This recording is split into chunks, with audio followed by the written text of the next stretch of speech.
ಈ ಜಗತ್ತಿನಲ್ಲಿ ಒಬ್ಬೊಬ್ಬರಿಗೆ ಒಂದೊಂದು ರೀತಿಯ ಸಮಸ್ಯೆಗಳು.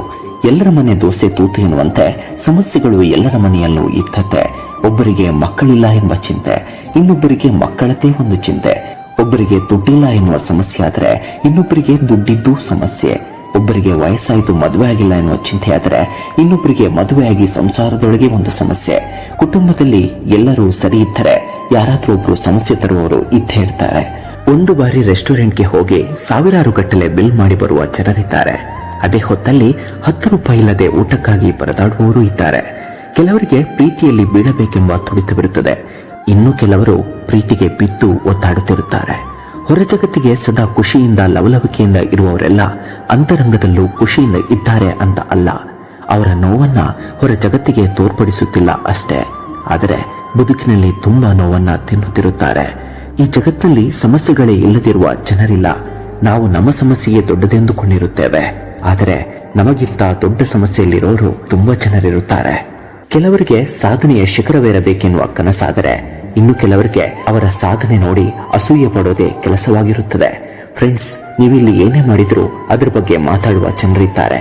ನಾವು ನಮ್ಮ ಮೇಲಿನ ನಂಬಿಕೆಯಿಂದ ಮುನ್ನುಗ್ಗಬೇಕು ಅಷ್ಟೇ. ಆಗ ಗೆಲುವು ನಮ್ಮದಾಗುತ್ತದೆ. ಜೀವನದಲ್ಲಿ ಕಷ್ಟವನ್ನೇ ನೋಡಿದ್ದೇನೆ, ಇನ್ನಾದ್ರೂ ಸುಖ ಸಿಗುತ್ತಾ ಅಂತ ಕಾಯೋರು ಅನೇಕ ಮಂದಿ. ಮುಂದೆ ಒಳಿತಾಗುತ್ತದೆ ಎನ್ನುವ ನಂಬಿಕೆ, ಭರವಸೆಯೇ ನಮಗೆ ಶ್ರೀರಕ್ಷೆ. ಆ ಭರವಸೆಯೇ ಒಂದೊಂದು ದಿನ ಒಳಿತಿನ ಕಥವನ್ನ ತೆರೆಯುತ್ತದೆ. ಆದರೆ ಕಾಯುವ ತಾಳ್ಮೆ ನಮಗಿರಬೇಕು ಅಷ್ಟೇ. ನಾನು ಬದುಕಿನಲ್ಲಿ ಮೋಸ ಹೋದೆ, ಇನ್ನು ನಾನು ಬದುಕಿದ್ದು ವೇಸ್ಟ್ ಎನ್ನುವುದು ಹಲವರ ಅಳಲು. ತುಂಬಾ ನಂಬಿಕೆ ಇಟ್ಟಿದ್ದೆ, ಅವ್ರು ಹೀಗೆ ಮಾಡ್ತಾರೆ ಅಂತ ಅಂದ್ಕೊಂಡಿರ್ಲಿಲ್ಲ. ಇಂಥ ಹಲವು ಬೇಸರ ನಮ್ಮಲ್ಲಿ ಅಡಗಿರುತ್ತದೆ.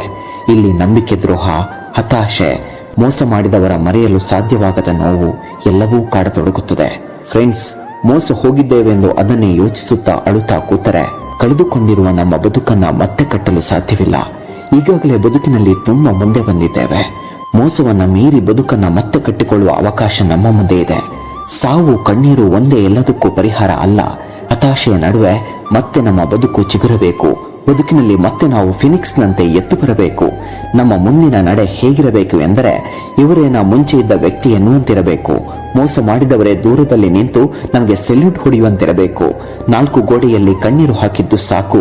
ಆ ಗೋಡೆಗಳನ್ನು ಒಡೆದು ಹೊರ ಜಗತ್ತಿಗೆ ನಾವು ಏನು, ನಮ್ಮ ಸಾಮರ್ಥ್ಯ ಏನು ಎನ್ನುವುದು ತೋರ್ಪಡಿಸಬೇಕಾದ ಅವಶ್ಯಕತೆ ಇದೆ. ಎಲ್ಲ ಬಂಧನದಿಂದ ಹೊರಬನ್ನಿ. ಕಣ್ಣೀರು ಹಾಕಿದ್ದು ಸಾಕು, ನೋವನ್ನ ನುಂಗಿದ್ದು ಸಾಕು. ಜಗತ್ತು ವಿಶಾಲವಾಗಿದೆ. ಧೈರ್ಯದಿಂದ ಮುನ್ನುಗ್ಗಿ. ಯಶಸ್ಸು ನಿಮ್ಮದಾಗಲಿ. ಡೌನ್ಲೋಡ್ ಮೋಜ್.